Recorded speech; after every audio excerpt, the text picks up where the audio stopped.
क्या नाम है आपका? नमस्कार, मेरा नाम समरजीत रंधावा है। मैं सूफी भजन गायिका हूँ मुंबई से। क्या इशू हुआ मैम आपके साथ? सर, हम लोग कानपुर जाने के लिए निकले मुंबई से कल सुबह 3 बजे के करीब। तो हमारी ये जो रेड स्कॉर्पियो हाइब्रिड S11 है, हमने इसमें एक बार शायद शुरू होने से पहले ही HP से हमने इसको फिल करवाया। और उसके बाद क्योंकि हमें रात को रुकना नहीं था और मेरी मीटिंग्स लाइन अप थी, बहुत सारी चीज़ें थी, डॉक्टर से मीटिंग थी, तो फिर ड्राइवर ने बोला मैम गाड़ी रिजर्व में है तो आप इसको एक बार हम फिल करवा लेते हैं पूरा। तो रात में 11:35 पे करीब तो बस हम रुके स्टेशन पे इंडियन ऑयल राधे श्याम। मैं फिर से रिपीट कर रही हूँ, Radhe Shyam Indian Oil filling station.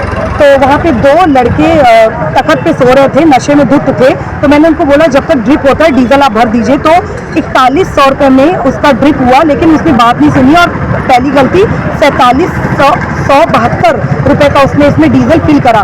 तो मैंने थोड़ा सा उससे कहा सुनी करी कि तुमने इतना क्यों कर दिया, बट मेरे ड्राइवर ने कहा कि मैम टंकी फुल हो गई है, परेशान नहीं है, हमारा रात का सफर हम निकल जाते हैं। सर, हम हार्डली 500 मीटर ही आगे बढ़ के आए होंगे कि गाड़ी बिल्कुल जाम हो गई। तो हम बहुत ज़्यादा घबरा गए, सुनसान पूरा हाईवे है। और अगर आप लोग जानते हो तो ये एरिया मुझे तो ऐसा रिमोट एरिया लग रहा है, गुना से पहले है ये, मध्य प्रदेश गुना से पहले।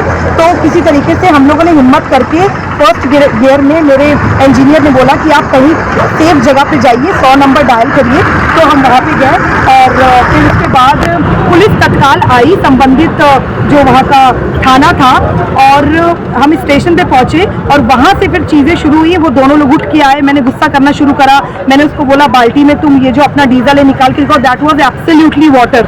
वो मुझे लगता है 99% वाटर था, 1% कहीं डीजल होगा। तो मैं, मेरी 75 वर्षीय माता जी, मेरी बिटिया 19 साल की, मेरा ड्राइवर और मेरा डॉग आप देख सकते हैं यहाँ पे गाड़ी के अंदर है। तो हम लोग वहाँ पे 3 घंटे तक वेट करते रहे और उसके जो ओनर हैं संतोष मीना, वो आए नहीं। लोधी आए थे शायद SI, वो आए, उन्होंने बहुत समझाने की कोशिश की, बहुत सारी चीज़ें हुई सर। और फिर 3:45 में हम लोग थाने गए मेरे फैमिली के साथ। वहाँ पे बहुत मेंटल हैरेसमेंट हमको झेलना पड़ा, बहुत हम परेशान हुए। हम किस काम के लिए जा रहे थे, हमारी यात्रा भी पूरी नहीं हुई थी और ये सारी चीज़ें आ गई। और फिर उसके बाद संतोष मीना अपने इंडियन ऑयल के फिलिंग स्टेशन में आए, हम लोग से माफ़ी मांगी, एक्सेप्ट किया कि ये बरसात का पानी चला गया होगा। तो मेरा एक क्वेश्चन है कि Indian Oil it's a reputed filling fuel station, तो अगर वहाँ पे ऐसी गलतियाँ होने लगेंगी तो कैसे हम, मतलब कैसे सर्वाइव करेंगे हम लोग। और हम बात ही कर रहे थे, फिर वहाँ पे संबंधित अधिकारी ने हमारे लिए दूसरी गाड़ी का इंतजाम करवाया कि रात बहुत ज़्यादा हो चुकी है, आप जाइए, हम कल कार्रवाई करेंगे। इतने में सर हार्डली 15 मिनट वो जो वहाँ का ओनर था संतोष मीना, वो रुका और वो पीछे से पीछे अपनी गाड़ी छोड़ के भाग गया। और police was not at all bother, हमें ऐसे ही लगा। लेकिन ये लोग मुझे मना के वहाँ पे लेके गए और यही बोलते रहे मैम हम इसमें शामिल नहीं हैं। तो मैंने बिलीव करा, दैट्स ओके। अभी मॉर्निंग में सर हम लोग को गुना के एक होटल में स्टे किया है हमने। यहाँ पे कोई होटल है, प्ले होटल, वहाँ पे मॉर्निंग में करा क्योंकि हम 1-1.5 रात के जगे हुए थे। और फिर उसके बाद मैं स्टेशन वापस गई, गाड़ी को टो कराया, होपफुल।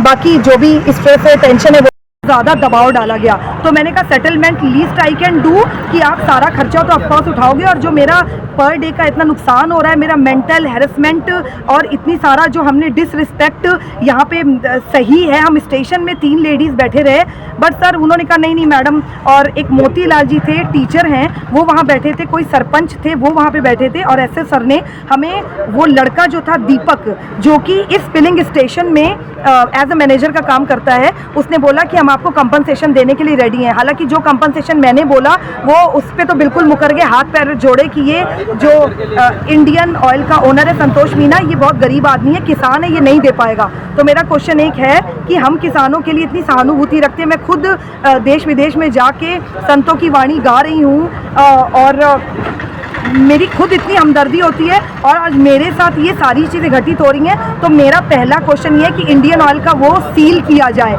इमीडिएटली। हालांकि मैं जब सवेरे आज विजिट करने गई हूँ थाना जाने से पहले, तो वहाँ पे फ्यूल बकायदा भरा जा रहा था। तो मैंने किसी से पूछा कि ये लोग क्यों नहीं कंप्लेन कर रहे, तो उन्होंने बोला है कि मैम नई जो गाड़ी आती हैं वो कंप्यूटराइज है, उनमें इमीडिएटली कोई भी जो प्रॉब्लम होती है वो डिटेक्ट कर लेता है। इन गाड़ियों में करता है बट कुछ टाइम बाद, तब आप बोल नहीं सकते कि ये जो गलती है ये आपके किसी व्हीकल के पार्ट की गलती है या फिर फ्यूल की गलती है। इसीलिए शायद सर इनका ये धंधा, काला धंधा जो है चला ही जा रहा है और मुझे बहुत ही ख़राब लग रहा है कि मैं किसको बोलूँ। और हालांकि मुझे बहुत थ्रेट भी किया गया कि आप यहाँ से चले जाओ, बहुत ज़्यादा। ये मेरे ड्राइवर हैं, अजय इधर आइए, ये कानपुर से हम लोग को लेने के लिए आए थे 24 घंटे की यात्रा करके। इनके सामने हमें ये थ्रेट किया कि आप तो यहाँ से जाओ, कुछ नहीं होगा, सारी चीज़ें, बट हम डटे रहे क्योंकि सर सच है तो वो कुछ छुपाना नहीं है। सैंपल्स लेके गए हैं और मैंने सारे वीडियोस संबंधित अधिकारियों के साथ शेयर करे। रात को सर मैंने कंप्लेंट दी, रिसीविंग हुई, बट सवेरे जाके मुझे पूरा एकदम शांत कर दिया इन्होंने और बोला, क्योंकि मेरा फोकस मेरी गाड़ी ठीक करने में था। मेरी mother is not well, she is 75 years old, my daughter is suffering, they both are in the hotel. तो अब मुझे SHO सर ने बोला, जब वो कंपनसेशन देने से मुकर गया दीपक, तो वो बोलते हैं कि आप आ जाइए FIR करवाइए। तो मैं ऑफकोर्स जा रही हूँ अभी FIR करवाने। आप मेरा गला देख सकते हैं कि इतना ज़्यादा बोल बोल के परेशानी में, स्ट्रेस में, कल से कुछ खाया तो है नहीं बिल्कुल भी हम लोगों ने। तो मैं दैनिक भास्कर के माध्यम से एक सहायता चाहती हूँ और लोगों के अंदर ये अवेयरनेस डालना चाहती हूँ कि ये सब क्या ही हो रहा है, क्योंकि मैं बहुत ज़्यादा होपफुल हूँ इस सरकार से भी जो यहाँ पे आई है, और संबंधित जो भी लोग हैं वो क्यों नहीं देख रहे हैं कि कितने लोग रात को सफ़र कर सकते हैं इस चीज़ से। गाड़ियाँ ख़राब हो सकती हैं, कोई हादसा हो सकता है, किसी के ऊपर किसी प्रकार का कोई अटैक कर सकते हैं 4 गुंडे आके, जब आपकी गाड़ी नहीं चल रही है, आप खड़े हुए हो। लेकिन मैं बहुत ही ज़्यादा निराश हूँ। अब हम डायरेक्ट जा रहे हैं FIR करवाने और FIR मैं ज़रूर करवाऊँगी। तो थैंक यू। और दैनिक भास्कर से मेरी बहुत रिक्वेस्ट है, हाथ जोड़ के, समरजीत, यही मैं एक रिक्वेस्ट करना चाहूँगी कि इसको ज़्यादा से ज़्यादा आप न्यूज़ में दें ताकि लोग अवेयर हों। और मेरा जो नुकसान हुआ, हमने जो 2 दिन में पिछले मानसिक प्रताड़ना और हैरेसमेंट और जो हमारी डिसरिस्पेक्ट हुई है वो हमने टॉलरेट करा है, being a artist, being a celebrity. और कोई प्लीज़ इससे ना गुजरे, आम जनता भी ना गुजरे। और मुझे वहाँ के SHO सर ने ये एक बात मैं ज़रूर बोलूँगी, उन्होंने मुझे आश्वासित किया कि आप FIR करिए या ना करिए, हम इसको सील करेंगे। लेकिन सील नहीं हुआ सर अभी तक, कहते हैं तहसीलदार सर करेंगे।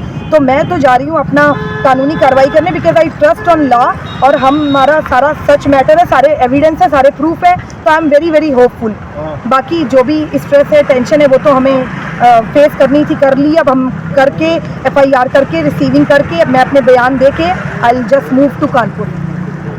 क्या नाम बताया आपने अपना? मेरा नाम समरजीत रंधावा है। क्या, कहाँ से हैं आप? मैं उत्तर प्रदेश शुक्लागंज की बिलोंग करती हूँ, यूपी से, और बट मुंबई में रह रहे पिछले 13-14 वर्षों। अभी कहाँ से कहाँ की यात्रा? अभी हम मुंबई से कानपुर की यात्रा कर रहे थे जी।